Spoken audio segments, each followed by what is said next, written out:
Tu ne tueras point. On connaît tous ce commandement. Il a l'air simple, direct, presque évident.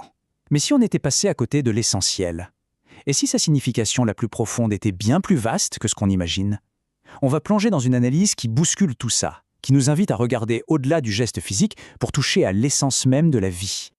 Et d'entrée de jeu, l'analyse nous met face à cette question percutante. Ce n'est plus juste une interdiction qu'on nous donne, non.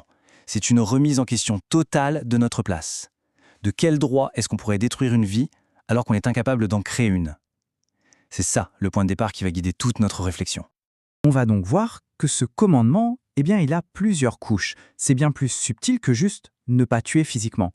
L'analyse nous propose d'aller creuser, de découvrir les différents sens qui se cachent derrière ces quelques mots si connus. Donc, voilà le point central, il ne s'agit pas d'une simple règle de bonne conduite. C'est un véritable défi philosophique.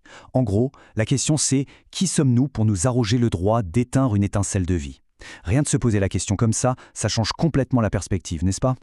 Alors, la question suivante, c'est comment en est-on arrivé là? Comment l'acte de tuer a-t-il pu devenir si banal?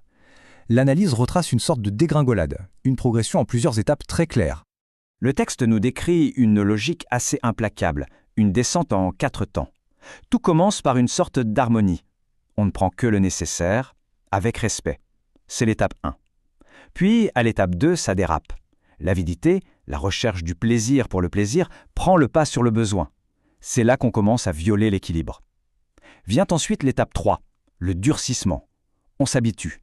Tuer devient un geste mécanique, sans empathie. Et une fois que cette porte est ouverte, on arrive à l'étape finale.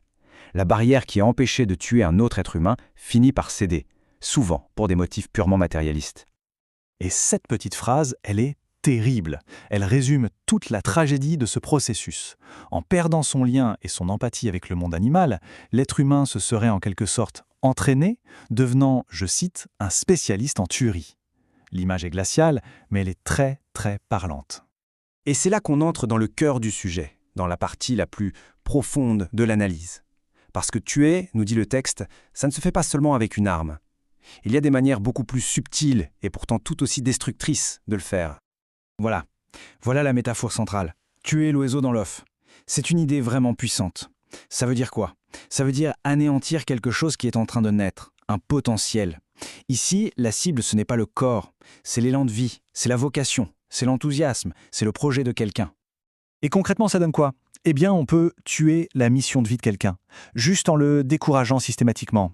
On peut imposer sa propre volonté à un enfant, et par là, écraser le chemin spirituel qui lui était propre. Briser une confiance, c'est tuer tout l'enthousiasme qui en découlait.